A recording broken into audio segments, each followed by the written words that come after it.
الحمد لله وحده والصلاة والسلام على من لا نبي بعده أما بعد فأعوذ بالله من الشيطان الرجيم بسم الله الرحمن الرحيم من عمل صالحا من ذكر أو أنثى وهو مؤمن فلنحيينه حياة طيبة ولنجزينهم أجرهم بأحسن ما كانوا يعملون وقال الله تبارك وتعالى أفحسبتم أنما خلقناكم عبثا وأنكم إلينا لا ترجعون قال النبي صلى الله عليه وسلم طلب العلم فريضة على كل مسلم ومسلمة أو كما قال عليه الصلاة والسلام اللهم صل على سيدنا محمد وعلى آل سيدنا محمد وبارك وسلم اللهم صل على سيدنا محمد وعلى آل سيدنا محمد وبارك وسلم اللهم صل على سيدنا محمد وعلى آل سيدنا محمد وبارك وسلم۔ محترم خواتین، امت کی مائیں، امت کی بیٹیاں، اس وقت میں آپ تمام اپنے آرام اور اپنے گھر کے کام کاج کو چھوڑ کر دین کی نسبت پر آئی ہیں، جمع ہوئی ہیں۔ اللہ آپ سب کے جمع ہونے کو، بیٹھنے کو، آنے کو قبول فرمائے۔ جو باتیں کہی جائے اللہ تعالی ہمیں بھی آپ سب کو عمل کی توفیق نصیب فرمائے۔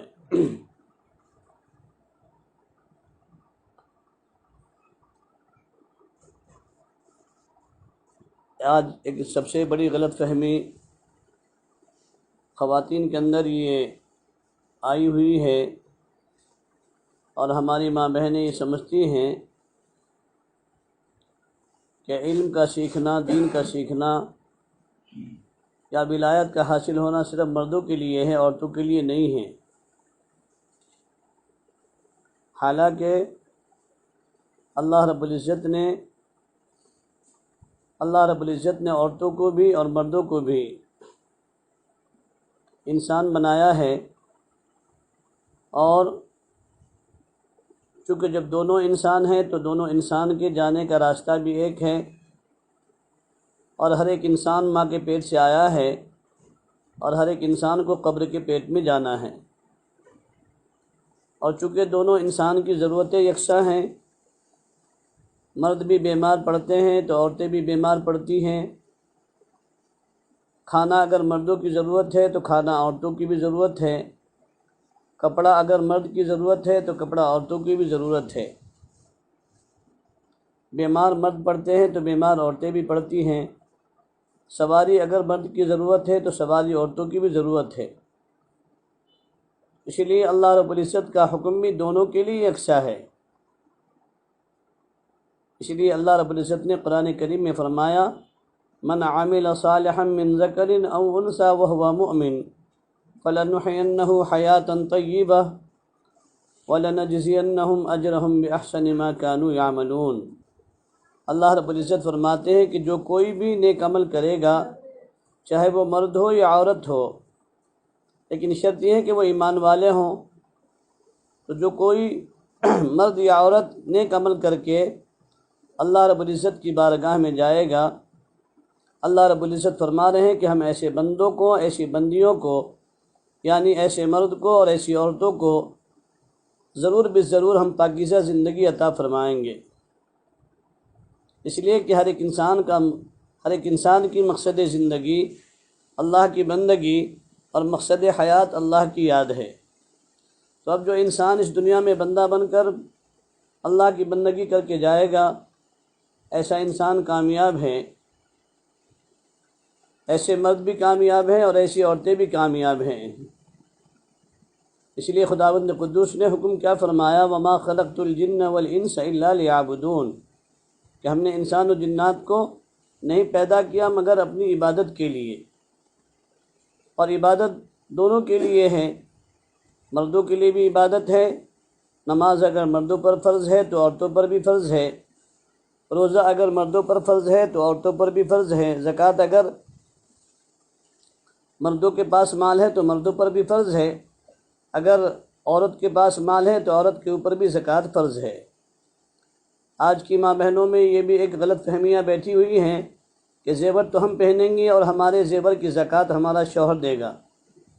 یہ کوئی ضروری نہیں ہے کہ آپ کا شوہر آپ کے مالوں کی زکوٰۃ دے، یہ تو آپ کا حق ہے اور آپ کی ذمہ داری ہے کہ آپ اپنے سونے اور چاندی کی یا آپ کے پاس میں جو بھی کیش رقم ہے، تو یہ ذمہ داری آپ کے اوپر عائد ہوتی ہے کہ آپ اپنے ان مالوں کی زکوٰۃ ادا کیا کریں، ورنہ کہیں خدا نخواستہ آپ اس غلط فہمی میں رہ گئی کہ میرے شوہر نے میرے مال کی زکوٰۃ نکال دی ہوگی تو کل کو قیامت کے میدان میں، اور شوہر نے زکوٰۃ نہیں نکالی ہوگی تو کل کو قیامت کے میدان میں اللہ رب العزت انہی مالوں کو، انہی چاندی کو، سونے چاندی کو لائیں گے اور آپ کے سامنے تپائیں گے آگ کے اندر، اور پھر اسی گویا کہ ایک دھات بن جائے گا وہ آپ کا مال، ایک پلیٹ کی شکل میں، ایک جو ہے نا لوہے کی شکل میں، تانبے کی شکل میں وہ چیز بنی ہوگی، اور پھر اس کو اللہ تعالیٰ تپائیں گے اور پھر اس کے ذریعے سے ہماری پیشانیوں کو کیا کیا جائے گا،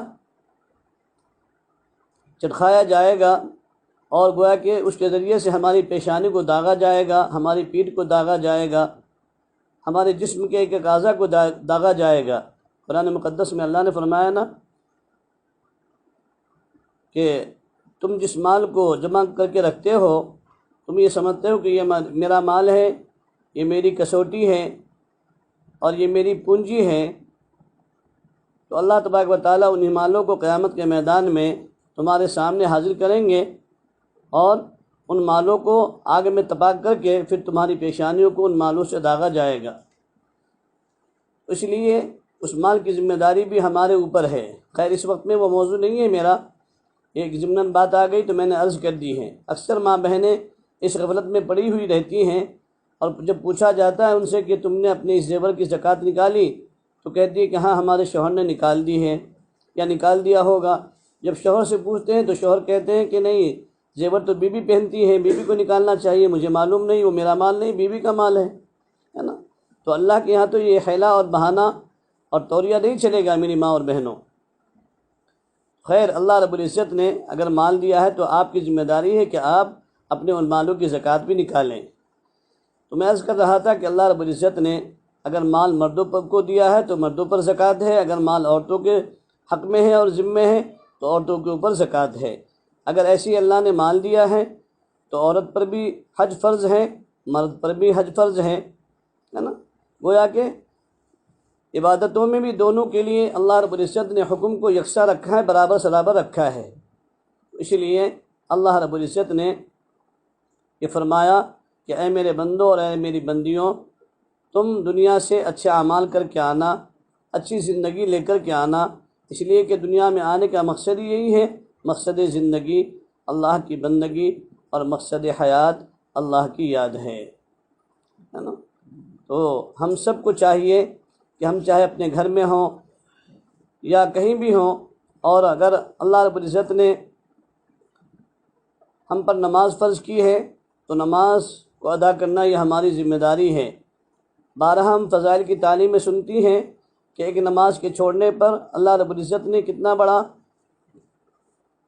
جرم لکھا ہے، اس کے اوپر کتنی بڑی سزا عائد کی ہے کہ ایک نماز کے چھوڑنے پر 2,88,00,000 برس جہنم میں جلنا پڑے گا، ہے نا۔ اور ایک نماز کے پڑھنے پر پھر اللہ رب العزت نے اس سے کہیں زیادہ اجر کا اور انعام کا وعدہ فرما رکھا ہے۔ تو یہ تو عبادات کے تعلق سے ہے۔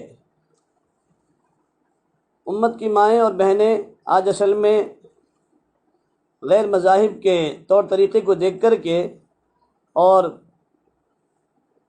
برادران وطن کی لہب و لعب کی چیزوں کو دیکھ کر، ان کی عیش و عشرت کے سامان کو دیکھ کر کے آج ہماری ماں بہنیں بھی بعض مرتبہ یا ان کی کچھ آوازوں کو سن کر کے آج کلمہ پڑھنے والی کلمہ گو مسلمان مائیں اور بہنیں بھی اس بات کو کہنے پر مجبور ہو جاتی ہیں اور اپنی زبان قال سے اور حال سے یہ کہنا شروع کر دیتی ہیں کہ اسلام نے ہمارے ساتھ میں ظلم کر رکھا ہے، کہ اسلام نے ہم کو گھر میں قید کر دیا، ہمیں آزادی نہیں دی۔ میری ماں اور بہنوں، اللہ رب العزت نے آپ کو سونے، چاندی، ہیرے جواہرات اور دنیا کی ومافیہ تمام چیزوں سے زیادہ آپ کو اللہ نے قیمتی بنایا ہے۔ آپ تاریخ کا مطالعہ کریں، ہسٹری کو پڑھیں تو آپ کو معلوم ہوگا کہ اسلام آنے سے پہلے آپ جیسی خواتین، یعنی ایک عورت کا ہے نا کیا درجہ ان مذاہب کے اندر تھا۔ چین کے اندر، فرانس کے اندر عورتوں کے تعلق سے یہ تصور تھا، ان فرانسیوں کے ذہن کے اندر یہ بات تھی کہ یہ کوئی بس آدھا انسان ہے، اس لیے اس کی کوئی عزت نہیں، اس کا کوئی مقام اور اس کو کوئی درجہ نہیں۔ چین کے اندر یہ تھا کہ یہ کوئی شیطانی مخلوق ہے، اس لیے اس کو کسی عبادت گاہ کے اندر انٹری نہیں ہوتی تھی، ہے نا۔ الگ الگ مذاہب کے اندر الگ الگ جو ہے نا تصور تھا اسلام آنے سے پہلے عورتوں کے تعلق سے، خواتین کے تعلق سے، ہے نا۔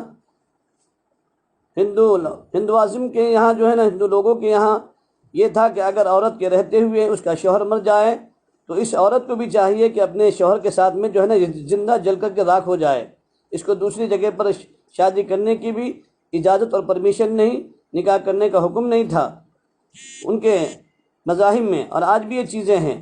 لیکن قربان جائیے، اسلام ایک ایسا مذہب آیا کہ میری ماں اور بہنوں کہ مذہب اسلام نے آپ کو وہ درجہ اور آپ کو وہ حق دیا ہے اور وہ مقام دیا ہے کہ جو کوئی کہ اس کے علاوہ کوئی اور مذہب یا کوئی اور ادیان آپ کو وہ مقام اور وہ درجہ نہیں دے سکتا۔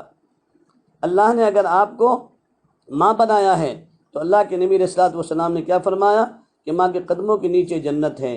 اگر آپ کو اللہ تعالیٰ نے بیٹی کی شکل میں بنایا تو اللہ کے نبی نے فرمایا کہ بیٹی باپ کے لیے عزت ناموس ہے نا۔ اگر بہن بنایا تو فرمایا کہ یہ بھائیوں کے لیے خیر اور برکت کی چیز ہے۔ اور پھر یہ کہ سب سے بڑا ہے نا آپ کو مقام اور درجہ یہ دیا کہ آپ ایک خاتون ہیں، ایک بیٹی ہیں، ایک ماں ہیں، ایک بہن ہیں، ہے نا۔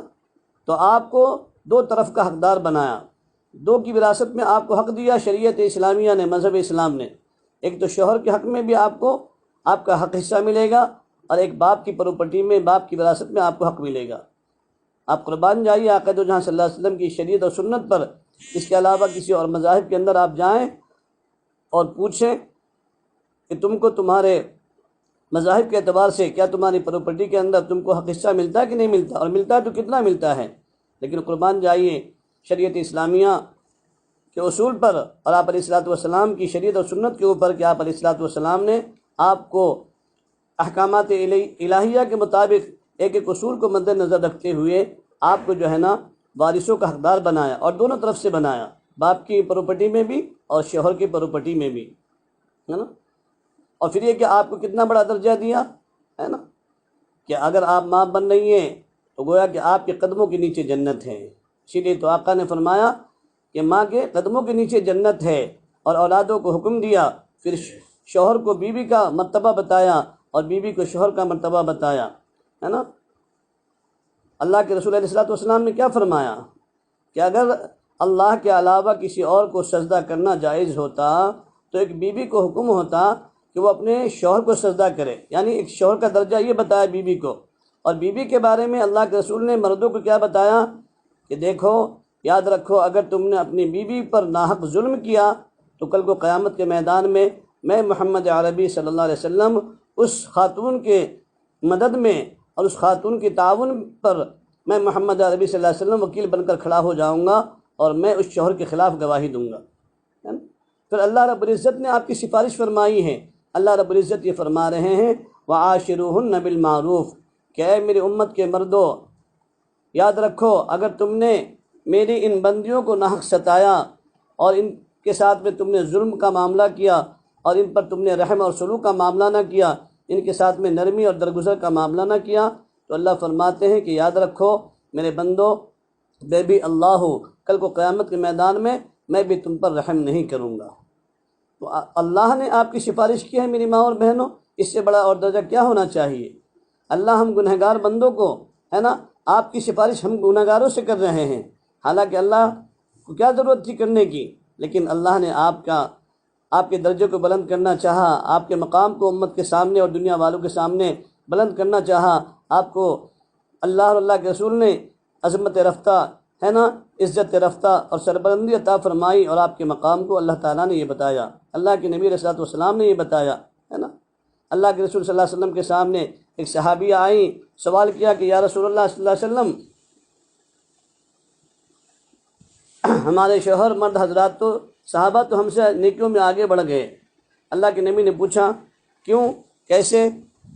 تو صحابیہ نے کہا کہ یا رسول اللہ صلی اللہ علیہ وسلم، آپ کے صحابہ آپ کے ساتھ میں جہاد میں جاتے ہیں، اور آپ کے صحابہ آپ کے پیچھے نماز پڑھتے ہیں، آپ کے صحابہ جماعت کے ساتھ میں نماز پڑھتے ہیں، ہے نا، آپ کے صحابہ جنازے کی نماز میں جاتے ہیں، تو ہم سے تو ثواب میں بہت زیادہ وہ آگے بڑھ گئے اور ہم تو ثواب میں پیچھے رہ گئے، ہے نا، اس لیے کہ ہمیں جنازے میں جانے کی اجازت نہیں، مسجد میں جا کر نماز پڑھنے کی اجازت نہیں، تو ہم تو اجر کے اعتبار سے، اعمال کے اعتبار سے، ہے نا، پیچھے رہ گئے۔ قربان جائیے اللہ کے رسول صلی اللہ علیہ وسلم پر اللہ کے رسول صلی اللہ علیہ وسلم نے کیا فرمایا کہ میری صحابیہ تم نے اچھا سوال کیا ہے، بہت اچھا سوال کیا۔ اللہ اکبر کبیرہ۔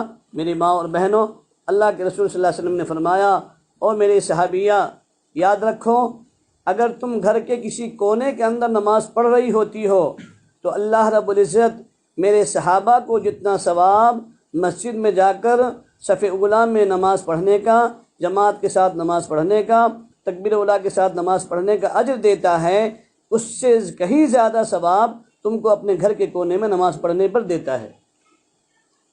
اور اللہ کے رسول نے فرمایا کہ تم میرے صحابہ کی جہاد کی باتیں کرتی ہو کہ جہاد میں تم کو اتنا بڑا ثواب ملتا ہے، جنازے میں کی نماز کا ثواب ملتا ہے۔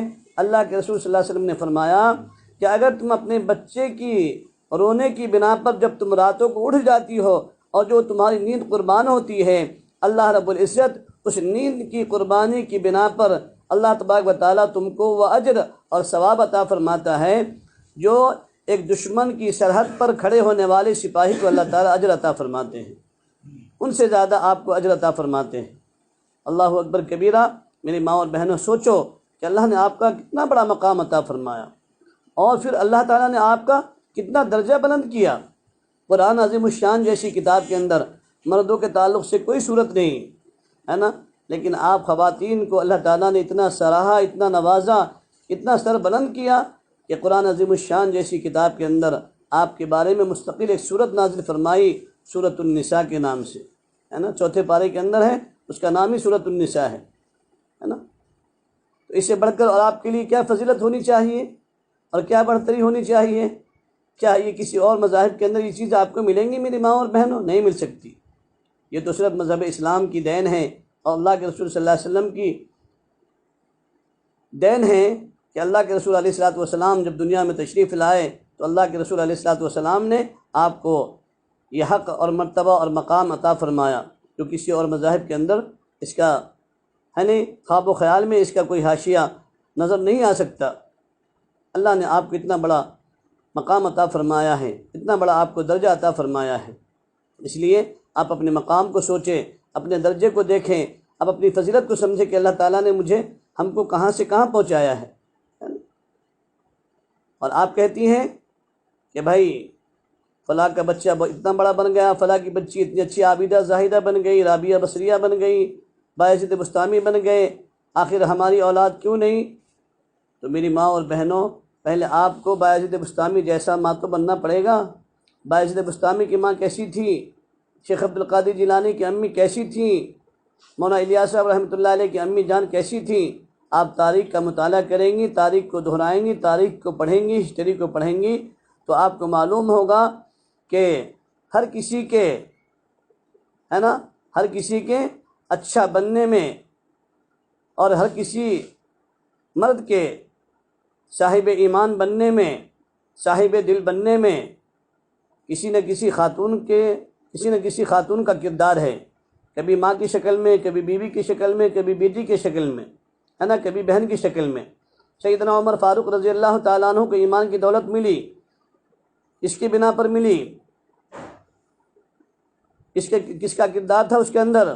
وہ ان کی بہن فاطمہ ہے نا رضی اللہ تعالیٰ عنہ کا کردار رہا، جن کی وجہ سے اللہ تعالیٰ نے ان کو ایمان کی دولت نصیب فرمائی۔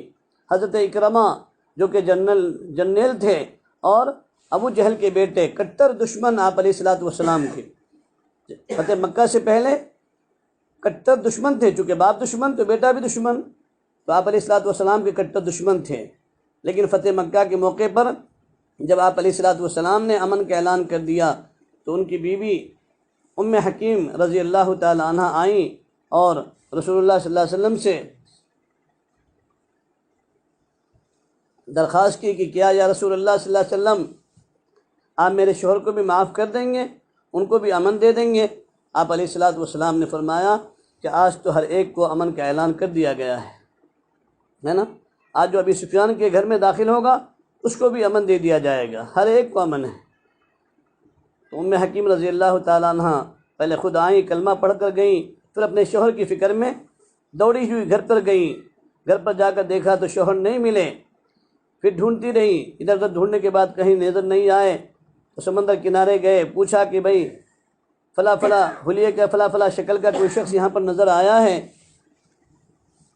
تو اللہ نے کہا کہ ہاں ابھی ایک کشتی کے اندر اس حلیے کا انسان گیا ہے۔ فوراً ام حکیم رضی اللہ تعالیٰ عنہ نے کشتی، اسپیشل کشتی جو ہے نا سواری کی لی اور فوراً دریا کے اندر جو ہے نا چل پڑی، سمندر کے اندر چل پڑی۔ دیکھا کہ آگے ایک کشتی جا رہی ہے، اس کے اندر ان کے شوہر اکرمہ بیٹھے جا رہے ہیں، تو پیچھے سے آواز دی، او میرے سر کے تاج، میرے شوہر اکرمہ، آپ واپس آ جاؤ، واپس آ جاؤ، مت جاؤ۔ کہا کہ نہیں نہیں، اگر آج میں محمد عربی صلی اللہ علیہ وسلم کے ہاتھوں لگ گیا تو میں قتل کر دیا جاؤں گا، مجھے وہ معاف نہیں کریں گے، اس لیے کہ میں نے ان کو بہت ستایا ہے۔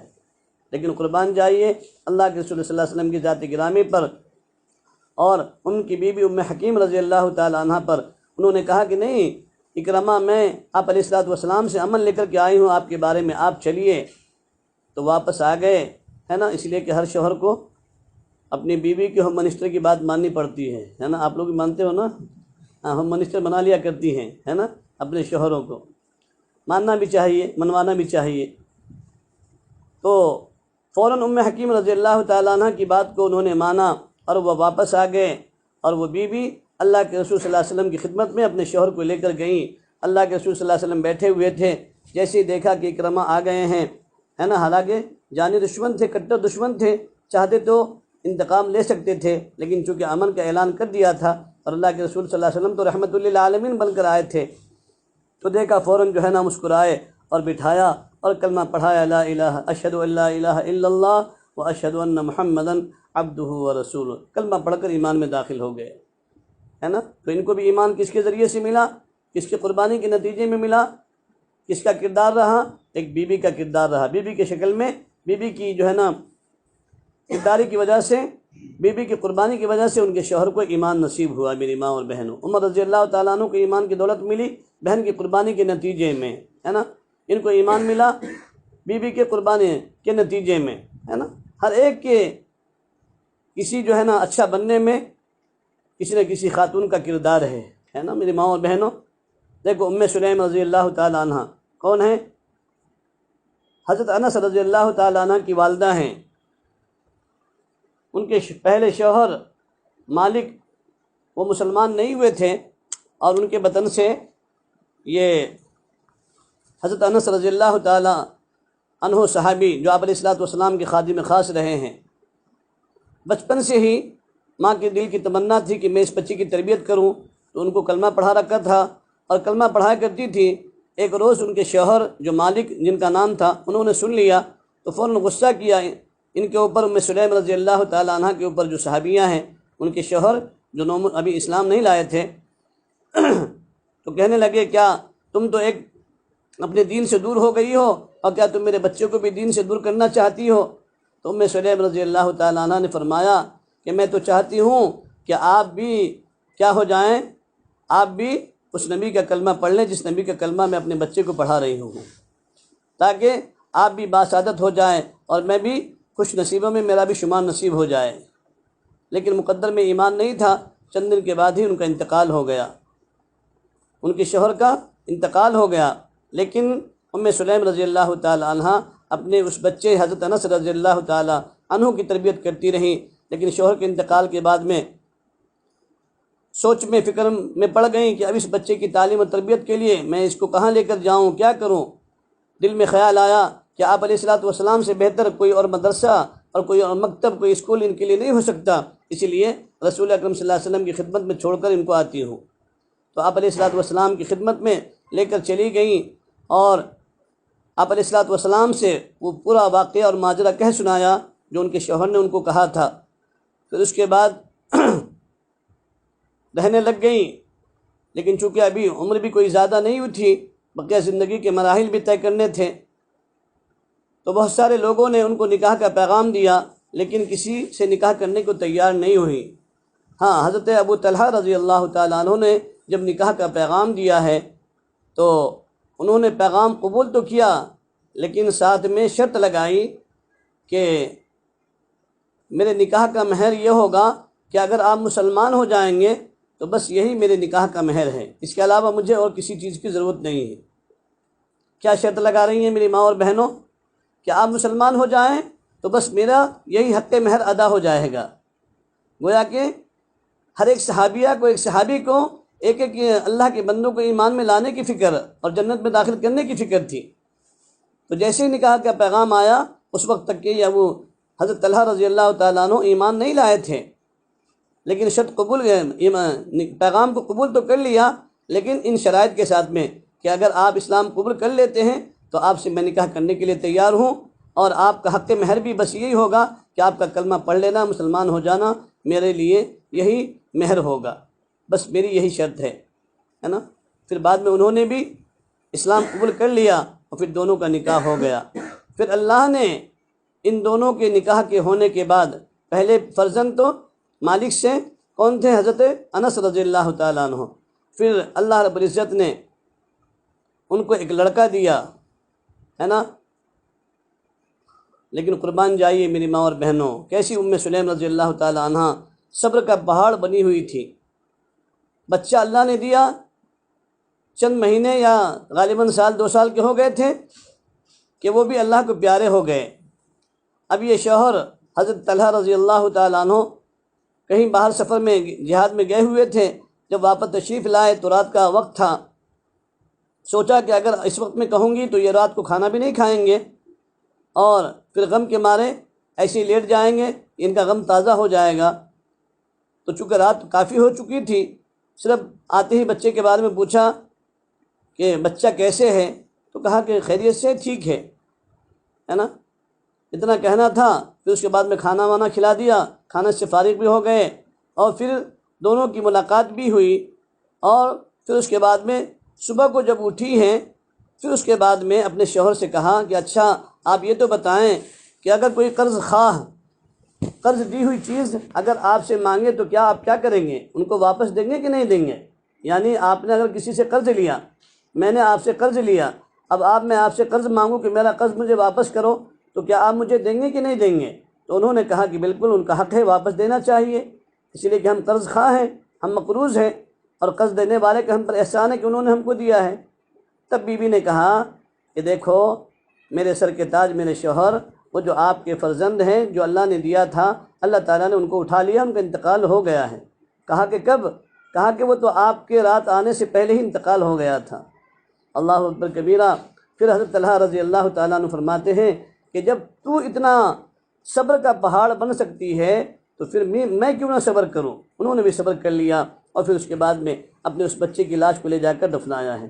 کیا آج کی مائیں اتنا بڑا صبر استقلال کا پہاڑ بن سکتی ہیں؟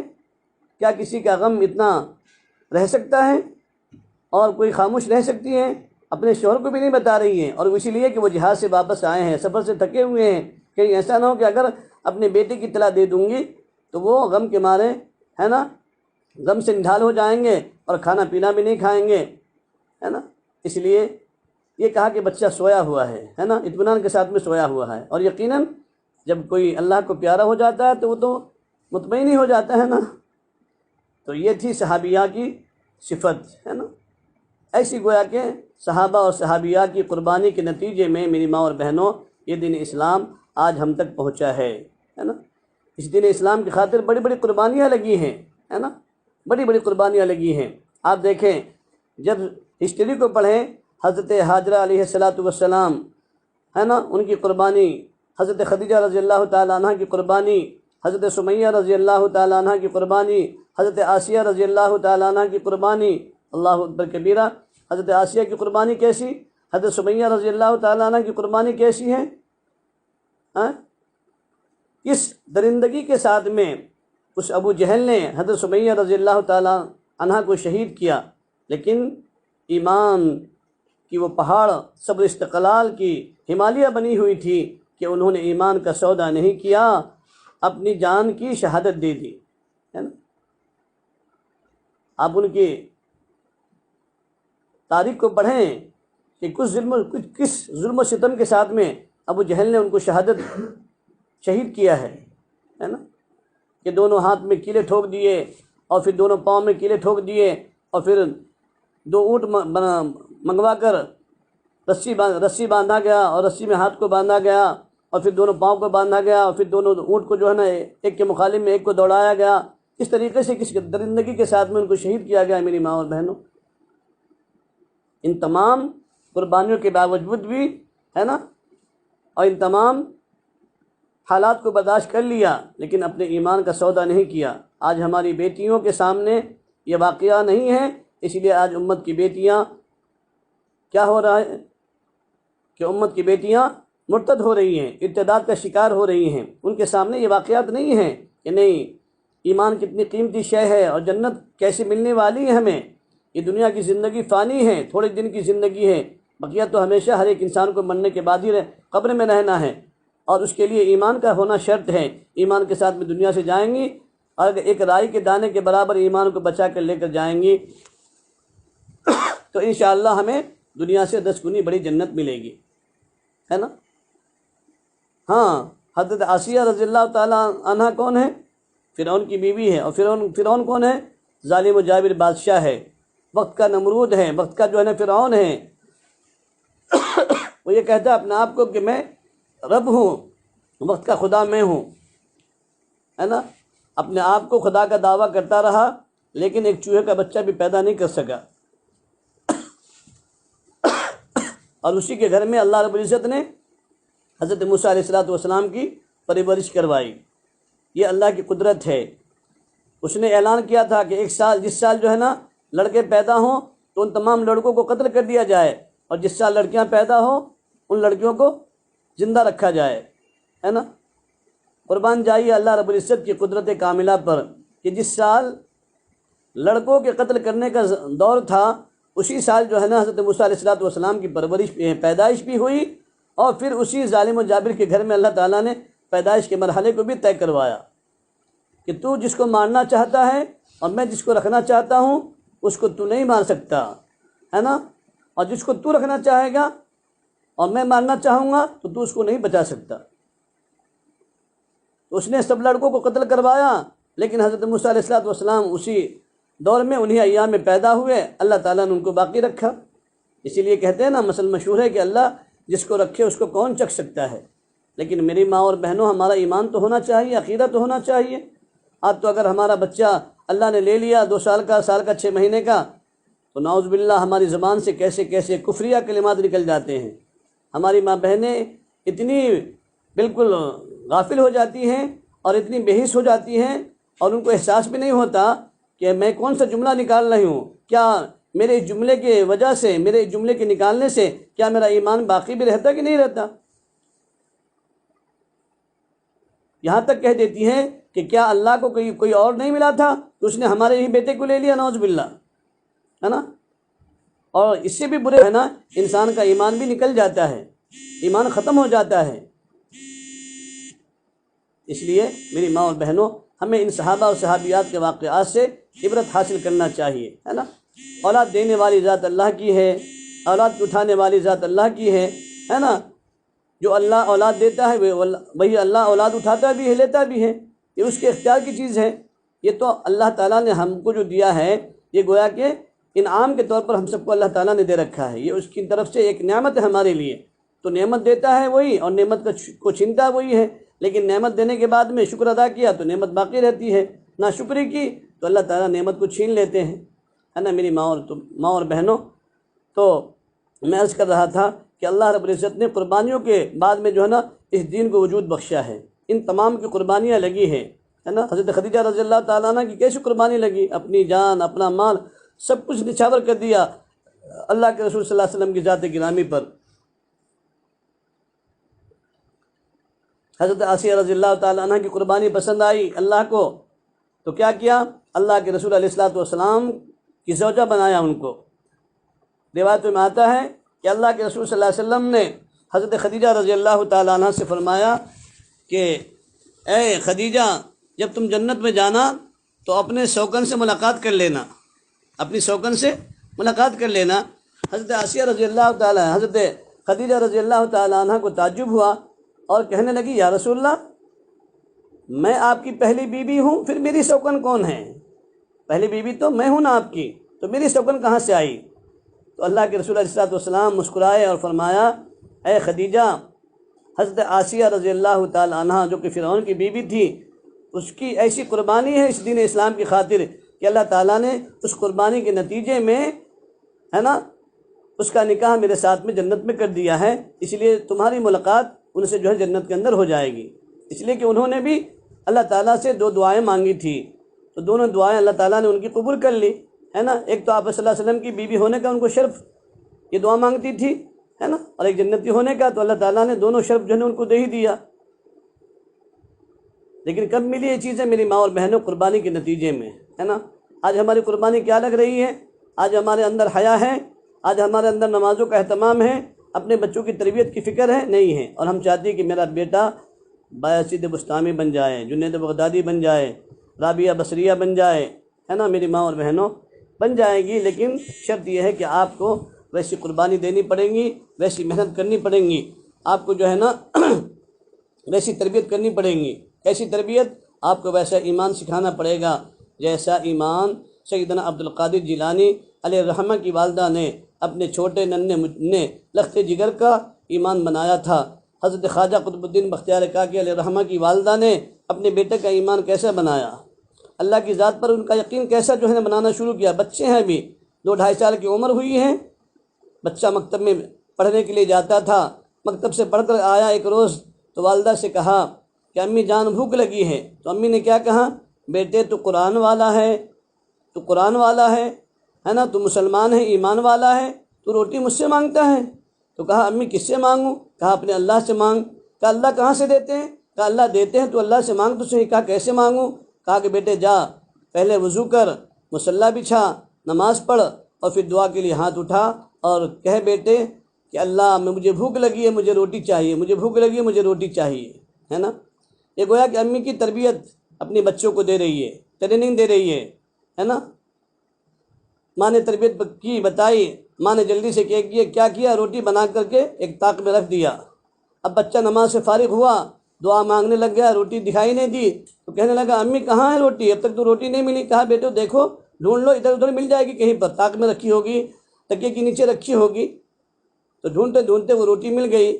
اب بچے نے شکر ادا کیا کہ اللہ تیرا احسان ہے، تیرا شکر ہے کہ تو نے مجھے بھوکے کو روٹی دے دی۔ بچے نے روٹی کھا لیا، پھر جو ہے نا اس دن گزر گیا، پھر دوسرے دن ایسے ہی، تیسرے دن ایسے ہی روزانہ مکتب جاتا تھا اور وہاں سے آتا تھا، پھر وضو کرتا اور مصلی بچھاتے، نماز پڑھتے، پھر اللہ سے ہے نا دعا مانگنے کے بعد میں روٹی تلاش کرتے تو مل جاتی۔ ایک روز ان کی والدہ اپنے کسی رشتہ دار کے یہاں چلی گئیں، ان کو آنے میں تاخیر ہوئی تو وہ وہاں پریشان تھی، افسوس کر رہی تھی کہ اگر آج میرے لخت جگر کو روٹی نہ ملی تو کہیں ایسا نہ ہو کہ وہ اپنے ایمان سے پھسل جائے، اس کا عقیدہ کمزور ہو جائے۔ تو وہاں سے تیز رفتاری کے ساتھ میں گھر پر آئیں تو دیکھا کہ بیٹا خواجہ قطب الدین بختیار کاکی علیہ الرحمہ سوئے ہوئے ہیں۔ تو اپنے بچے کے چہرے کے اوپر ہاتھ پھیرنا شروع کیا امی نے، اور کہہ رہی تھی کہ بیٹا لگتا ہے تجھے بہت بھوک لگی ہے، اور اس بھوک کے جو ہے نا تو غم میں سو گیا ہے، بیٹا مجھے معاف کر دے۔ اتنا کہنا تھا کہ بیٹے کی نیند کھل گئی۔ پوچھا امی جان نے بیٹا تجھے بہت بھوک لگی ہوگی آج تو بیٹا کیا کہہ رہا ہے؟ خواجہ قطب الدین بختیار کاکی کیا کہہ رہے ہیں؟ امی جان کس کی بھوک؟ کون سی بھوک؟ کہا بیٹے بھوک نہیں لگی؟ کہا کہ نہیں امی میں تو کھانا کھا چکا۔ ماں نے کہا بیٹے کہاں سے کھانا کھایا؟ کہا کہ جہاں سے روز اللہ دیتا تھا اسی اللہ نے آج بھی کھانا دیا ہے۔ ہاں لیکن امی ایک بات ضرور ہے کہ روز جو میں کھانا کھاتا تھا اور آج جو میں کھانا کھایا ہوں اس میں زمین آسمان کا فرق تھا۔ کہا کہ بیٹے کیا تھا کہ اس سے پہلے جتنی بھی روٹی ملی وہ ٹیسٹ، وہ ذائقہ نہیں آیا جو آج کی روٹی میں ٹیسٹ اور مزہ تھا، ذائقہ تھا، ہے نا۔ اتنا کہنا تھا کہ والدہ بھی سر میں سر رکھ کر کے سجدہ شکر ادا کرنے لگی اور کہا کہ اللہ تیرا احسان ہوا کہ تو نے میری اس تربیت کی وجہ سے میرے بچے کے لیے روٹی کا انتظام کر دیا۔ اگر خدا نہ خواستہ آج میرے اس بچے کو روٹی نہ ملتی تو میرے بچے کا ایمان کمزور ہو جاتا، اس کا عقیدہ جو ہے نا کمزور ہو جاتا، ہے نا۔ اللہ تو نے میری لاج رکھی۔ اور یہ سب کیوں کرتی تھی ماں ان کی؟ صرف ایک بچے کی تربیت کرنے کے لیے اور بچے کے عقائد کو، ایمان کو مضبوط کرنے کے لیے میری ماں اور بہنوں۔ آج ہمارا حال کیا ہے؟ کیا ہم نے کبھی اپنے بچے سے پوچھا اور کہا؟ کوئی اگر چیز لے آتا ہے بچہ کسی کے گھر سے اٹھا کر، ہم کبھی یہ نہیں پوچھتے کہ بیٹے تو کہاں سے لایا ہے، نہیں لایا کرتے۔ اچھے بچے جو ہے نا یہ چیز نہیں کیا کرتے، اللہ اس کی وجہ سے ناراض ہوتے ہیں، خفا ہوتے ہیں اور جو ہے نا جہنم میں ڈالیں گے، آگ سے جلائیں گے، ہے نا۔ اس لائن کی کبھی ہم نے اپنے بچوں کو تربیت نہیں کرتی، نہیں بتاتی۔ کبھی اپنے بچوں کو کھانا کھلاتے وقت بسم اللہ کی عادت نہیں ڈالتی۔ کسی نے کوئی چیز دیا تو اس کو شکریہ کے الفاظ نہیں کہلواتی، پھر وہ بچہ ہمارا شاکر کیسے بنے گا، شکر ادا کرنے والا کیسے بنے گا، ذکر کرنے والا کیسے بنے گا، ہے نا۔ وہ ایک زمانہ تھا کہ عورتیں اپنے بچوں کی تعلیم اور تربیت ایسے کیا کرتی تھی۔ نظام الدین اولیاء رحمۃ اللہ علیہ 5 سال کی عمر میں حافظ قرآن بن گئے تھے۔ کس کی تربیت سے بنے؟ اس میں ماں کا کردار تھا، اس ماں کی تربیت کی وجہ سے جو ہے نا اس چھوٹی سی عمر میں جو ہے نا بچے حافظ قرآن بن گئے۔ تو جب مائیں نیک صالحہ دیندار ہوں گی تو یقیناً ان ماؤں کی گودھی میں ایسی اولادیں جنم لیا کرتی ہیں۔ حضرت مولانا یوسف صاحب رحمۃ اللہ علیہ دوسرے نمبر کے حضرت جی والد صاحب کے انتقال کے بعد میں ایک اجتماع میں جانے لگ گئے۔ امی جان سے جا کر کہا کہ امی جان آپ دعا کر دو، آپ کا بیٹا یوسف، ابا کے بعد میں پہلا اجتماع ہے وہاں جا رہا ہوں، دعا کر دو آپ، ہے نا۔ تو ماں نے کہا بیٹے یوسف کیا تجھے اب بھی دعا کی ضرورت ہے؟ ارے بیٹے یوسف تجھے معلوم بھی ہے تجھے اس ماں نے دودھ پلایا ہے کہ جس ماں کے پیٹ میں کبھی مشکوک لقمہ نہیں گیا ہے، شک شبے والا لقمہ نہیں گیا ہے، تجھے اس ماں نے دودھ پلایا ہے۔ اور تجھے اس ماں نے دودھ پلایا ہے کہ جس ماں کے چہرے پر کبھی کسی غیر محرم کی نظر نہیں پڑی ہے اور نہ ہی تیری ماں کی نظر کسی غیر محرم کے اوپر پڑی ہے نا۔ اس ماں نے تیری تربیت کی ہے، اس ماں نے تجھے پالا ہے، اس ماں نے تجھے پوسا ہے، اس ماں نے تجھے دودھ پلایا ہے۔ کیا آج ہمارے اندر یہ حیا کی چادر ہے میری ماں اور بہنوں؟ ہم اتنی حیا کر لیتی ہیں، ہمارے اندر پردے کا اتنا اہتمام ہے، ہماری آوازوں میں بھی پردہ ہے، ہمارے چہرے پر پردہ، ہمارے ہاتھوں پر پردہ، ہمارے بالوں پر پردہ، ہر چیز پر پردہ ہے نا۔ لیکن آج گھروں کا ماحول عجیب ہے، جہاں پر جو ہے نا جوائنٹ فیملی ہے وہاں پر تو پردہ کیا، پردے کا جو ہے بس سب بیڑا غرق ہو چکا ہے۔ اور وہ بوڑھی زمانے کی مائیں اور خواتین بھی کہتی ہے کہ کیا ہو گیا، دیور سے بات کر لیا تو کیا ہو گیا، یہ جیٹ سے بات کر لیا تو یہ پرمپرا چلا ہوا آیا ہے، خاندانی چلا ہوا آیا ہے۔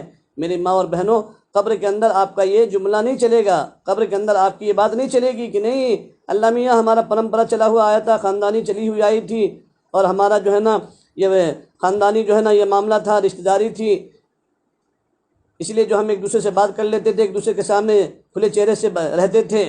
قبر کے اندر یہ آپ کی بات نہیں چلے گی، قبر کے اندر تو حدیث چلے گی، قرآن چلے گا، اللہ کا فرمان چلے گا، اللہ کے رسول کا فرمان چلے گا۔ دنیا ہی میں آپ کو ان سب چیزوں کی احتیاط کرنی پڑے گی، پردے کا اہتمام کرنا پڑے گا، نمازوں کا اہتمام کرنا پڑے گا، نامحرموں سے اپنی نظر کی حفاظت کرنی پڑے گی، غیبت سے، چغلخوری سے، حسد سے، کینے سے، بغض سے، عداوت سے، دشمنی سے، ان سب چیزوں سے اپنے آپ کو بچانا پڑے گا۔ اللہ کی مرضیات کے مطابق اپنی زندگی گزارنی پڑے گی، اللہ کے رسول صلی اللہ علیہ وسلم کی شریعت اور سنت کے مطابق اپنی زندگی گزارنی پڑے گی، ہے نا۔ رابعہ بصریہ ایسے نہیں بن گئی تھی، رابعہ بصریہ کے انتقال کا وقت تھا، خواتین آ رہی تھی ملنے کے لیے۔ ایک خاتون نے پوچھا کہ رابعہ آخری وقت ہے تمہارا، کیا کسی چیز کو دل چاہتا ہے کھانے کے لیے؟ تو کیا کہا؟ ہاں میری بہن دل تو چاہ رہا کھانے کے لیے، لیکن مل سکے گا تب نا۔ کہا کہ کس چیز کو دل چاہتا ہے؟ کہا کہ دل چاہ رہا کہ میں مدینے کی کچی کھجور کھاؤں، مجھے مدینے کی کچی کھجور مل جائے۔ اب خواتین پریشان ہو گئی، پھر بھی ایک خاتون اٹھ کر کے آئی کہ دیکھوں بازار میں جا کر کہیں مل جائے بصرہ کے اندر۔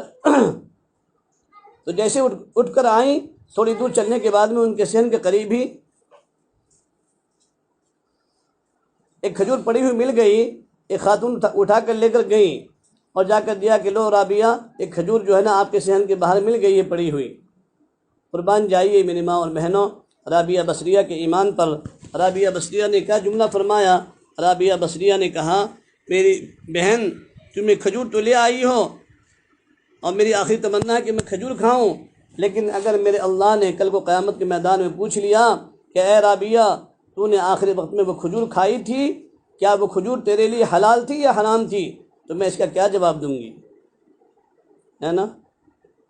یہ تھا ان کا ایمان میری ماں اور بہنوں، اور یہ ان کی زندگی کے اندر حیا تھی اور تقویٰ تھا یہ ان کا، ہے نا؟ آج کہاں ہے ہماری نمازوں کا حال؟ مولانا الیاس صاحب رحمۃ اللہ علیہ کی امی نماز کیا، تراویح کیا، قرآن کیا، کتنا اہتمام ہوا کرتا تھا ان کی زندگیوں کے اندر۔ آج ہماری زندگی کے اندر سے یہ ساری چیزیں ختم ہو چکی ہیں، ہے نا؟ نہ نمازوں کا اہتمام ہے، نہ تلاوت قرآن کا اہتمام ہے، نہ اللہ کے ذکر کا اہتمام ہے۔ میں ہمیشہ کہا کرتا ہوں کہ دیکھو مولانا الیاس صاحب رحمۃ اللہ علیہ کی امی سے سبق حاصل کرو۔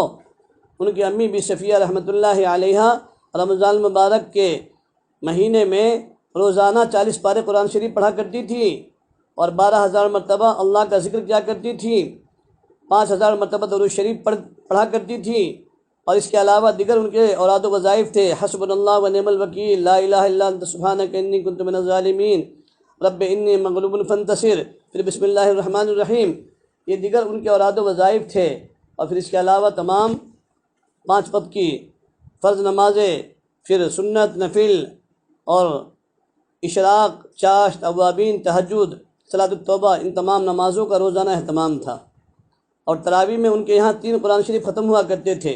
عشاء کی نماز کے بعد سے ان کی تراویح شروع ہوتی تھی اور سحری کے وقت ختم ہونے سے 1 گھنٹہ پہلے ان کی تراویح ختم ہوتی تھی میری ماں اور بہنوں۔ اتنی لمبی ان کے یہاں تراویح کی نماز ہوا کرتی تھی، عورتوں کے یہاں، خواتین کے یہاں اتنا اہتمام تھا ان کے یہاں رمضان کا۔ آج ہمارے یہاں ہم تو سمجھتی کہ نہیں، تراویح کی نماز صرف مردوں کے لیے ہے، ہم کو معاف ہے، سورہ تراویح پڑھنے کے لیے بھی ہم تیار نہیں ہیں۔ آج ہم گھر کے اندر کھانا بناتی ہیں، کبھی توفیق نہیں ہوتی، ہم بسم اللہ پڑھ کر جو ہے نا دروازہ کھولیں، بسم اللہ پڑھ کر اپنے گھر کا دروازہ بند کریں، بسم اللہ پڑھ کر جھاڑو لگانا شروع کریں، بسم اللہ پڑھ کر آٹا گوندھیں، بسم اللہ پڑھ کر جو ہے نا گیس جلائیں، ہے نا؟ حالانکہ اللہ کے نبی فرماتے ہیں کل امر ذی بال لم یبدأ بسم اللہ فهو اقطع وابتر، او کما قال علیہ الصلوۃ والسلام۔